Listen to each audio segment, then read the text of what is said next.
Բարև ձեզ, ես Թովմասյան Գորն եմ, շարունակում եմ բլոգը էներգարդյունության մասին, քանի որ հիմա ձմեռ է, թեման կլինի, թե ինչպես ընտրել ծխնելուզի մատերիալը։ Սկսեմ նրանից, թե ինչ է իրանից ներկայացնում ծուխը։ Ծուխը դա գազերի եւ կոպիտ մասնիկների խառնուրդն է։ Ինչ գազեր կան ծխի մեջ։ Իրա մեջ կա թթուներ, գոլորշի ու յուրաքանչյուր վառելիք, որ վառում են, որ մուր ալնում, պետք է փոքր մասնիկներ PM2.5, PM10։ Ծխի բաղադրությունը կախված է, թե ինչ վառելիք եք դուք օգտագործում։ Եթե օգտագործում եք ամենատարածված դա գազն է մեր երկրում, ծխի մեջ շատ կոնդենսատ կա ու թթուներ։ Մյուս ամենատարածվածը էդի փայտն է, փայտի մեջ կա կոնդենսատ ու թթուներ։ Եթե թաց փեդ է, թաց փեդի մեջ կա շատ կոնդենսատ, թթուներ, մեկ էլ սմալա։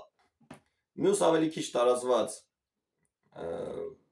վառելիքը մեր երկրում դա պիլետներն է։ Պիլետների մեջ շատ թթուներ կան։ Ու երևի ամենաքիչ տարածված վառելիքն է մեր երկրում դա քարածուխն է։ Քարածուխի ծխի մեջ շատ թթուներ կան։ Այս ամեն ինչից ելնելով ստացվում է, որ մեր ծխնելուզի մատերիալը ինքը պետք է լինի համ ջերմակայուն,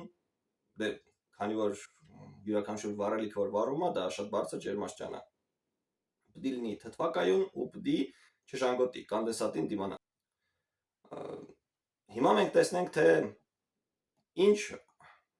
ծխնելուզի մատերիալ են օգտագործում մեր երկրում։ Հիմնական ամենատարածվածը դա սովորական սև տրուբեկն է, երևի տեսել եք հին տներում։ Ну դա հասկանալի է, քանի որ այդ մատերիալն է եղել, այդ են օգտագործել։ Այդ մատերիալը ոչ կոնդենսատին է դիմադրում, ոչ էլ թթուներին է դիմադրում, ժամանակի ընթացքում ինքը փդում ծակվում է։ Մյուս տարածված տարբերակը դա ցինկապատ ծխնելուզը։ Ցինկապատ ծխնելուզը, ընդհանրապես ցինկապատ խողովակը նախատեսված չի, որ իրան որպես ծխնելուզ օգտագործել։ Առաջինը, քանի որ 400 աշտանի դեպքում ցինկը սկսում է գոլորշանալ, դա մարդու համար թույնավոր է։ Իսկ 400 աշտանը միշտ կա, երբ որ վառարանից ծուխը դուրս է գալիս, այդ սկզբնական մասում միշտ 400 աշտան կա։ Մյուսը, քանի որ ցինկապատը ինքը թթուներին չի դիմադրում, ստացվում է բարձր ջերմաստիճան դեպքում ցինկը գոլորշանում է, սկսում է տեղ ժանգոտել, փդել։ Կամ եթե մի քիչ հեռու, դա սկզբնական մարսում է 400, եթե մի քիչ ավելի հեռուն, մեկա թթուները սկսում է ցինկապատ խողովակը ուտել, ինքը քայքայել իրան, ինքը սկսում է ժանգոտել, փդել ու երբ որ ինքը կամաց ծակվում է, բնական է այդ գազերը լցվում են տան մեջ։ Դա թույնավոր է։ Մյուս տարբերակը, որ մեր երկրում քիչ են օգտագործում, բայց մենք առաջարկում ենք Հայաստանում, դա ներժից տրուբեկն են։ Ներժից տրուբեկն էլ տարբեր տեսակի կան ու կախված թե ինչ վառելիք եք դուք օգտագործում, պետք է համապատասխան ընտրել այդ մարկեն։ Օրինակ էսի 430 մարկան է 0.8 մմ հաստության, իրան օգտագործում են, երբ որ փայտ են վառում։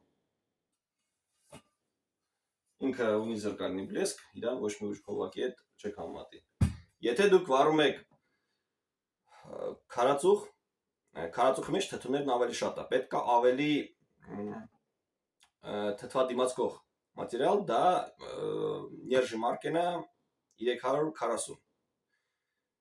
Իր օգտագործման ժամկետը մինչև 20 տարի է։ Եթե 430-ը, որ փեդի դեպքում եք օգտագործում, իր օգտագործման ժամկետը 10 է, 340-ը 20 է, եւ կա ամենադիմացկուն ներժի մարկեն, դա 316 է, իր օգտագործման ժամկետը 20 պլյուս տարի։ Այս ամեն ինչից ելնելով ստացվում է, եթե դուք ուզում եք էներգոարդյունավետ ինվեստիցիա ձեր խողովակներին, դա պետք է լինի ներժից խողովակ համապատասխան մարկի։ Տեսություն ձեզ, մինչև նոր հանդիպում։